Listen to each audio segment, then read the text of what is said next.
Good morning, everyone. Welcome to the Smashi Business Show. I am Warid Ahmed. And I'm Abdul Majid. And today's Thursday. It is the 26th of December, and the week is almost done. We're almost there, and I'm so excited.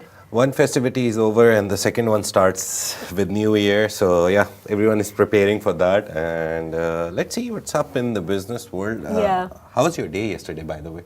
My day yesterday? What did you do? Did you do anything special? What happened yesterday? Christmas. Oh, yes. Sorry. I'm already on to the new day. But yesterday, actually, so we got to leave at like 1 p.m. yesterday. So that was really nice.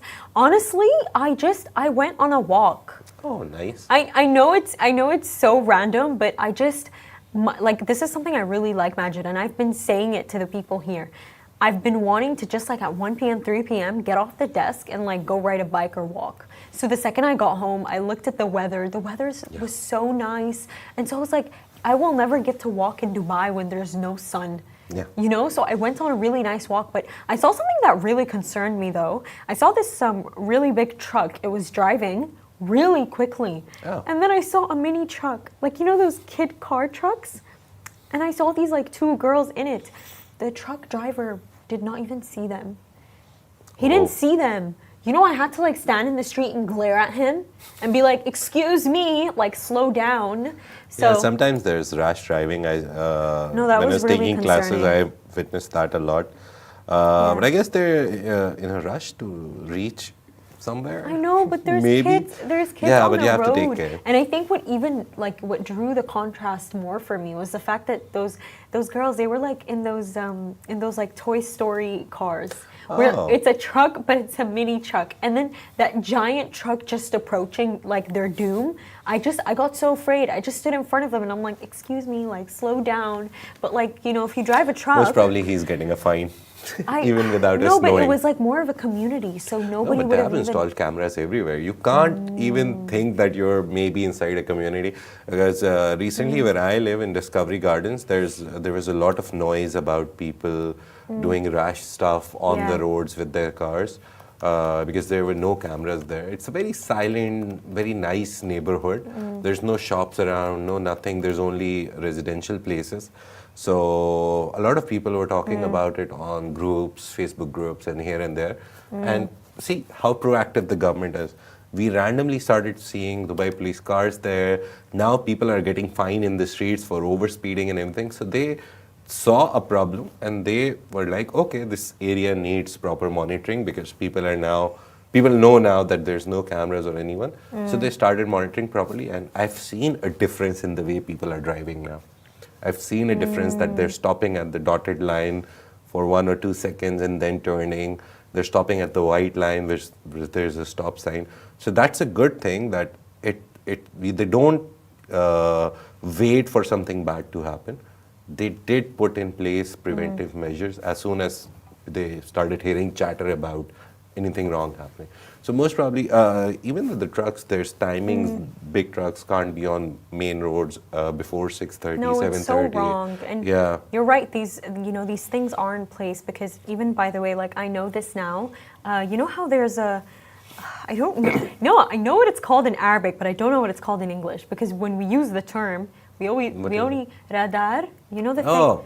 Radar? Do they call it? What? That's so simple. It's just, I think, because of the fact that we always say in Arabic and we don't discuss cars in English. But point is that it doesn't just catch if you're speeding anymore.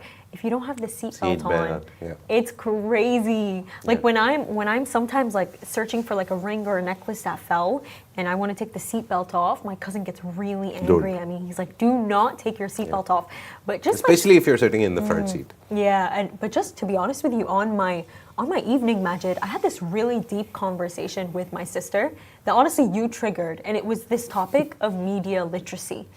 Because, you know, I'm always giving my thoughts to Majid, and Majid is like, Ward, like not everyone thinks this way. People aren't able to deep these things. And actually what we spoke about, it was the Blake Lively and Justin Baldwin case that's currently ongoing in the media. Essentially what's going on is that these two, they filmed a very famous movie together. It Ends With Us. It was inspired by a book which a lot of people loved by Colleen Hoover. And what essentially happened is that after the the movie was released, a lot of people thought that Blake Lively's response was very insensitive, even when she was doing the interview. But really, the campaign, they planned it to be lighthearted.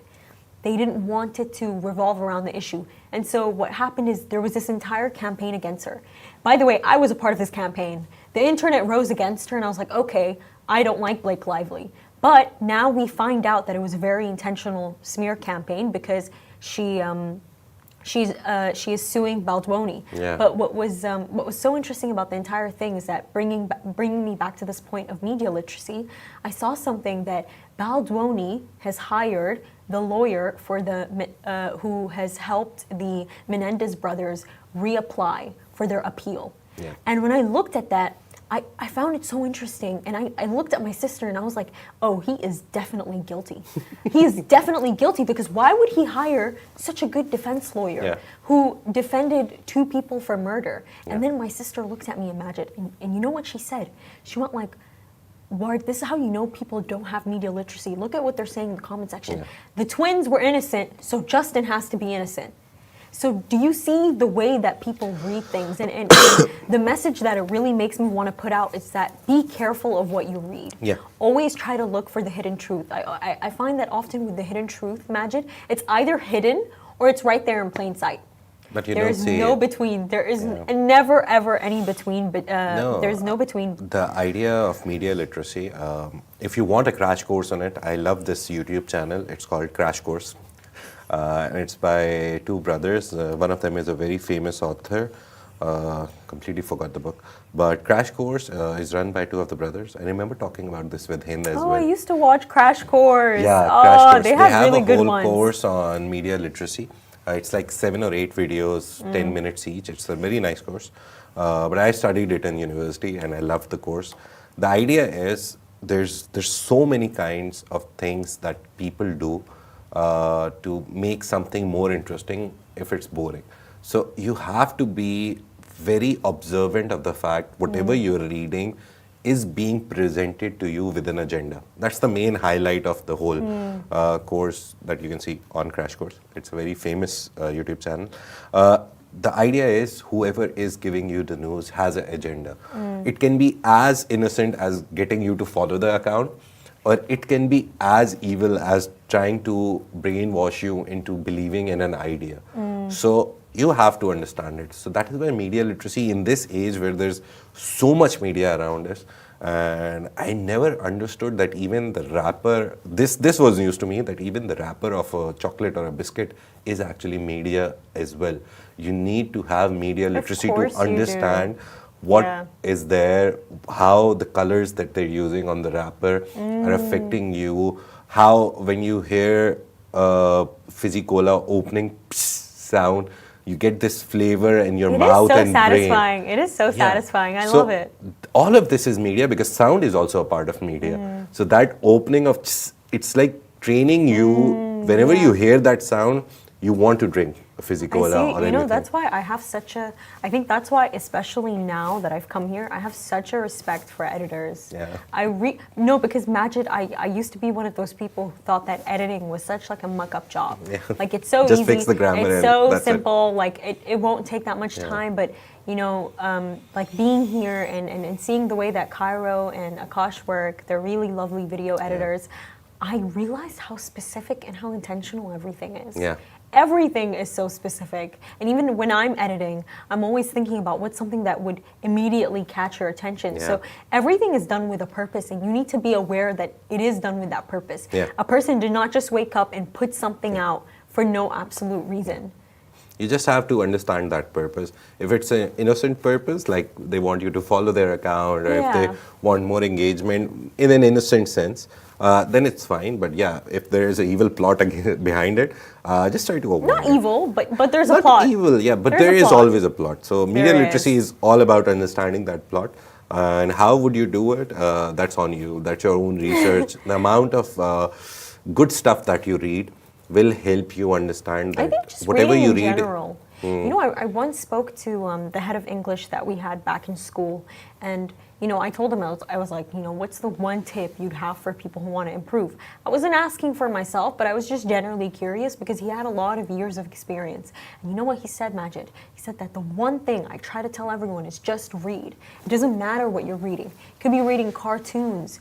You can be reading anything. It doesn't even have to be some big-sized mega book. It just has to be some sort of reading. You will develop your own sense and your own thoughts and your own perceptions and have the ability to come up with your own implications from things. So just read. It can be anything. It doesn't need to be we talked books. about history, right? So I told you, I remember that I love the historians who read like multiple pieces of work and then come up with a conclusion. That's the exact same thing that you should also use. For example, if you're reading about, again, history. If you want to read about history of the UAE, find an author who is UAE, a local, and he's written a book. Then find an author, for example, if UAE had historically bad relations with a country, find an author from that country. And then find a third person who is from Europe or Americas, who has no relation.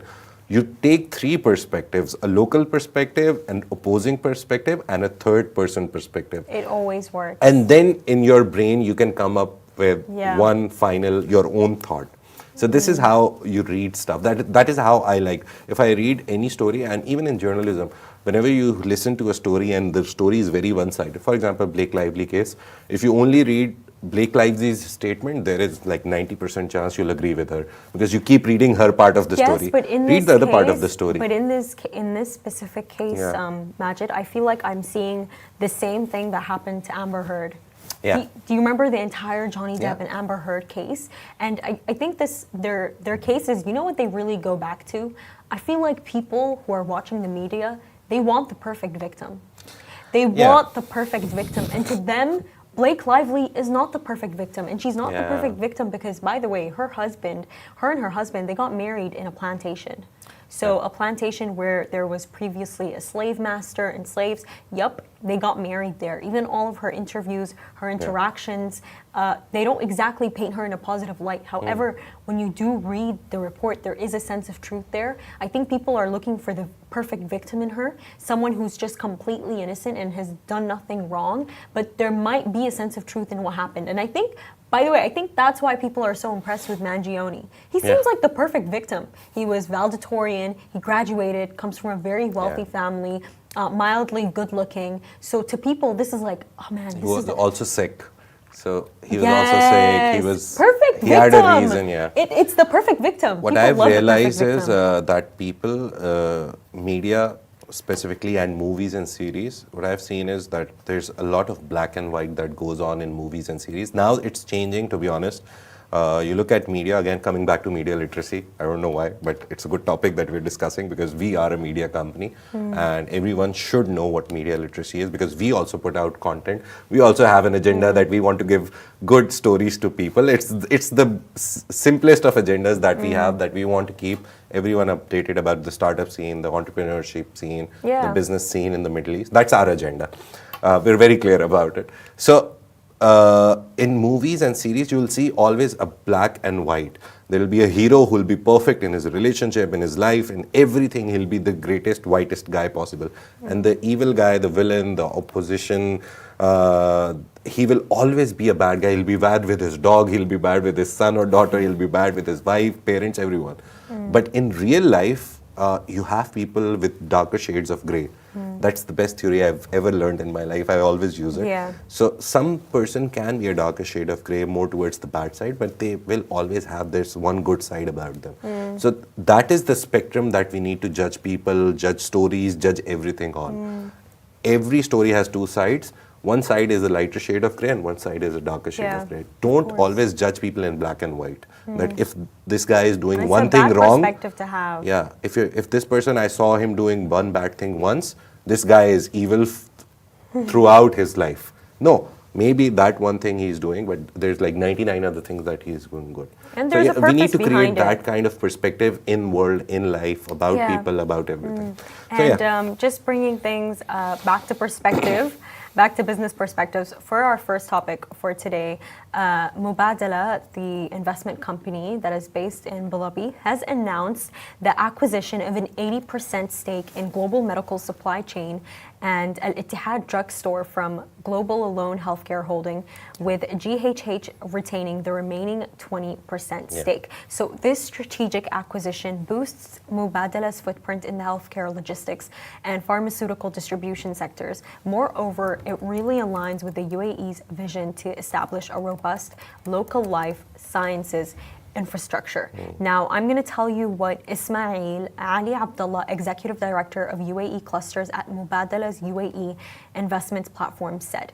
He said that the expanding pharmaceutical market drives an increasing demand for specialized and efficient drug logistics solutions. By integrating GMCS and IDS into our portfolio, we are poised to create a vertically integrated life sciences sector in the UAE and enable its potential to encompass the entire value chain from logistics and distribution to specialized manufacturing.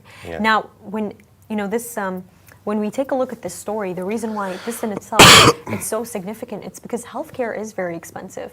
And to have such a large sovereign wealth fund backing it, that's only going to make the healthcare industry even better than it already is. Whenever any investor joins a company, there's always naysayers who are like, no, they will come and they'll make this difficult, that difficult.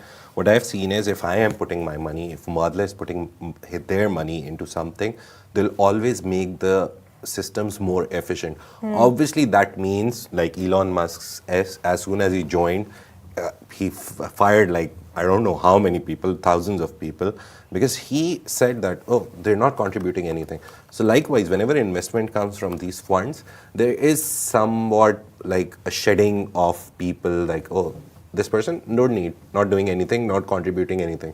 So that is there, but it's more about efficiency, making processes easier, quicker, and more attractive to people. So them investing in health is a very good sign. I remember I just opened it again. The very first time I came across Mubadala, I was like, let's find out what they are. You only look at their investments in the UAE and you're like, okay, this is and it is one of the biggest 3 or 4 funds in the Abu Dhabi, not even the UAE, in Abu Dhabi.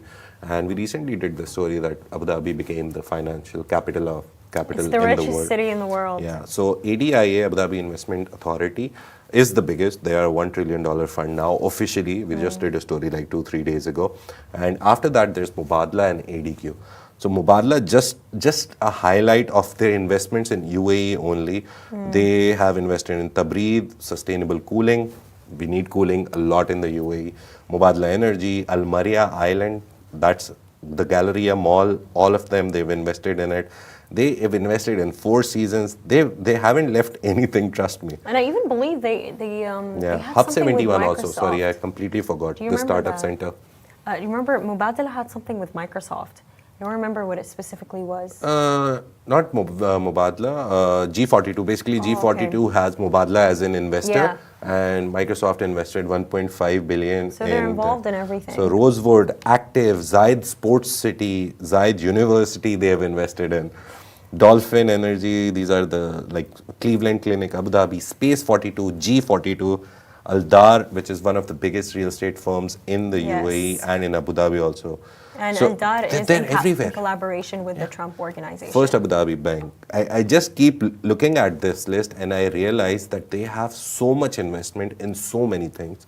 And you look at those products then, and you realize that those products are not small. First Abu Dhabi Bank is the biggest bank in the UAE in terms of assets that they manage. Abu Dhabi ADCB, Abu Dhabi Central Bank, is the biggest bank for something else. There's categories in which they're the biggest. Masdar City, it's a renewable city. It's a little on the down low. They wanted to create a sustainable, 100% sustainable city.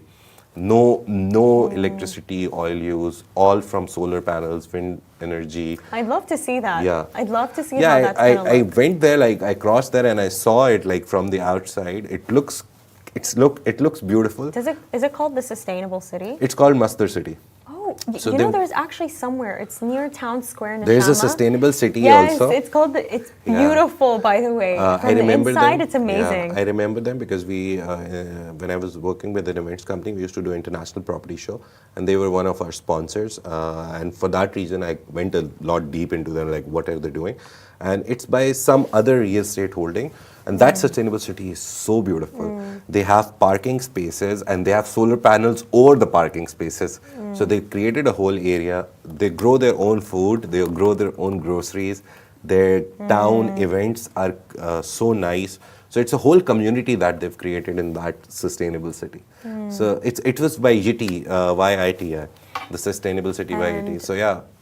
A lot of things are happening. Of course, and just on the mention of all things sustainable, this is exactly what our topic is about today. So the UAE has introduced new measures to enforce price controls on 9 staple food items. So their prices are going to stay the same. It's going to include cooking oil, eggs, dairy, and rice starting from January 2025. Now, under these new rules, prices can only be raised with approval from the Ministry of Economy, and a task force will oversee enforcement.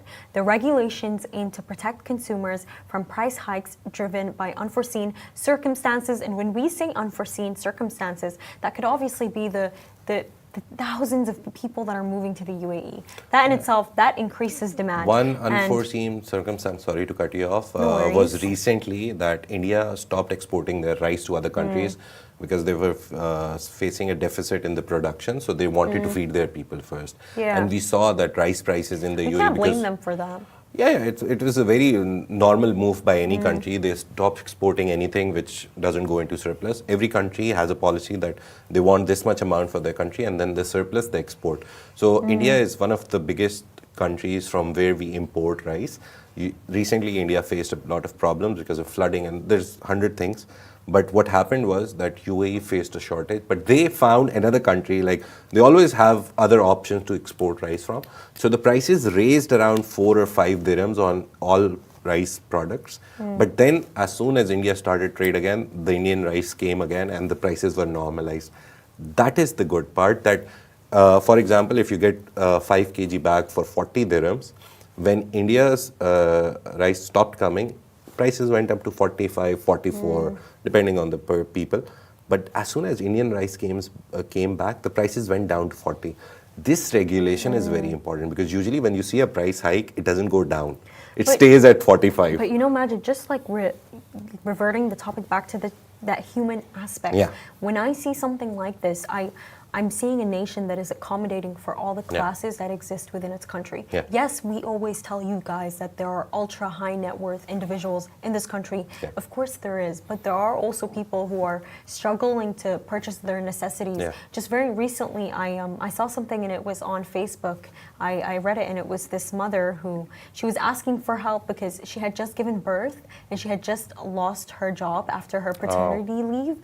And these things, they do happen here. There are certain people who are struggling. There, by the way, a lot of the refugees from the Ukrainian crisis, from Sudan, from Syria, all of them did come to the UAE. And the UAE was very welcoming. Like, you know, Majid, there was something actually, I wish I could remember the name of the organization, but it was a very large food bank. And you know what they were doing? Basically, number one, you had to sign up for it. And I know a lot of my family members who did. And they actually gave them really big boxes that were filled with sugar, flour, and like a bunch of different beans. And they actually, they also got a 200 dirham Lulu card, gift card. Yeah, so, and it was for every single one of them.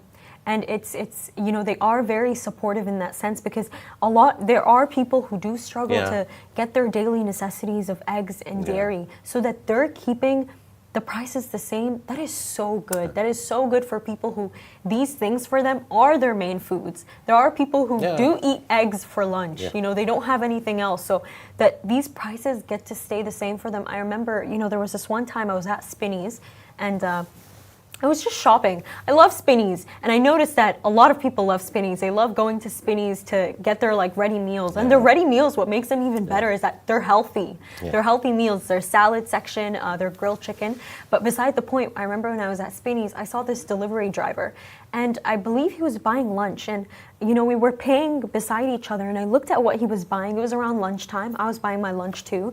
And do you know what his lunch was, Majid? You know the Arabic bread? The mini pieces of bread. It was that and fresh al-marai yogurt. Because there are I love it too. It is a nice combination. Bread with like yogurt or rice with yogurt. It's really good. But it's like that's something I eat when I'm craving. That is actually what he eats for lunch. And I notice that a lot of them do this. I see it. So that these things get to stay the same for them. No, really, it is something that makes me really emotional and really happy because and the business side of it as well, there is a bakala that recently opened near my house. So Discovery Gardens, as I told you, is a very residential area. There's no shops around. You either go to the pavilions that are there or you go to the main shops, and they're far, so you have to walk. But they opened a bakala near my house. There's a mosque right in front. So they opened a bakala there. And I went there and I started talking to the guy. Again, that business intrigue that, oh, what's the like budget? How much do you spend on the shop? How much did you pay and all that? The main takeaway from his story was that UAE government has fixed a profit margin for them. And they earn good. So it's not that the UAE government tells you to open a bakala, get a license and all the things sorted. And they'll be like, no, if something is at a retail price of 10, wholesale price of 10, sell it for 10. Because then you won't make any profit. So they've given a percentage to all the bakalas and all these stores that you can have 2 to 3%. I don't remember the exact percentage because he didn't tell me. He just said there is a fixed percentage. So he can sell it for 10.5 and he can sell it for 11 or 12 as well. So that's the good part. The UAE government promises you a profit over it. They have given you the higher limit that you can go at max till this because again, they bought it in wholesale and then brought it. So the price of convenience that you can get it near your house. So it's a good thing that every business in this grocery area, the UAE government allows you to get profit. So you don't need to go extravagant on over 5 or 10%. They promise you everything. So that's the good part about them as well, putting in place a policy where a bakala owner can and will make profit. And then now them putting a stricter regulation that you can't increase the prices by yourself just randomly. You have to take approvals. So good for the people. It is. And always about the people, to be honest. And speaking of the people, Abu Dhabi's tourism sector has expanded rapidly, adding about 37,000 jobs for all new expats and people in 2024, boosting the total number of jobs in the industry to 225,000. Now, the Emirates' tourism sector is projected to contribute nearly $15 billion to its GDP this year, with a target of over $24 billion by 2030. Now, when I'm taking a look at this topic, I was just talking to Richard about this just a moment ago. We were saying there are so many people. There are so many people everywhere, every single place in the country. It's so crowded now, whether it's Global Village, whether it's a everything is so crowded. And it's because of how many people are moving to the country. And Abu Dhabi's tourism sector, it's accommodating for that. And they're doing that by adding specifically 37,000 jobs. That is a very big number. The main thing is Abu Dhabi has everything now that Dubai was always promised to have. Abu Dhabi, I recently went for a holiday there for 2 days, but I went to SeaWorld and stayed in the hotel. But there's so many things. I still can't wait to go. Yeah, there's so many things that you can do in Abu Dhabi now. The better part for me in Abu Dhabi is it's all like very concentrated on the Yas Island. So there's things to do in the city as well, Abu Dhabi, the main city. But there's so much stuff that happens outside of the city. So the crowd control is there. You won't see the Abu Dhabi, the main city streets crowded because, oh, there's some event happening. Like, for example, DWTC, anything happens, the whole Sheikh Zayed is flooded with cars and people coming. So that's the good part about Abu Dhabi. It's so well planned. And even as they're expanding their entertainment avenues, they're adding stuff, they're trying to keep it a little away from the city. The concerts that happened, the Coldplay concert, that's away from the city. I am so excited. Everyone it's is so coming excited. Up. Yeah, the ticketing thing. Are you going? No, most probably Really? I don't like Coldplay. I don't like concerts in general. I hate the crowd and all that thing. I've never gone to a concert before. No, I would prefer never. a Qawwali over a concert every day. I'm very desi type of guy in terms of concerts. But they're moving everything away from the city, not because, that's easy or the land is cheaper. It's just that it's a very good idea to keep the entertainment concentrated in one place. So all the tourists, all the people who want to come here, experience Abu Dhabi for everything, they can go to the city, they can walk around the streets. But they would rather be in one place, enjoy everything there. Yeah. Also, there's a complex of 7 hotels. Completely forgot their name, but there's a complex on Yas Island of 7 hotels. All of them are different brands, but soon that whole complex will come under one company and they'll make it a resort of a kind. So development-wise, they know they're expecting more people. Main important part, this fair is coming to Abu Dhabi. So this number is not going to come down. It is going to astronomically increase because Abu Dhabi has figured out the secret formula. They're adding more and more stuff. They've always known the secret formula. I feel that we haven't known that they've known or that it was even there. But with that being said, thank you so much for watching, everyone. This is Smashi Business Show, a Smashi Business production under the Augustus Media Podcast Network. You can find our newsletter on Smashi TV, and you can also find us, as always, on Instagram, X, LinkedIn, and YouTube. Thank you.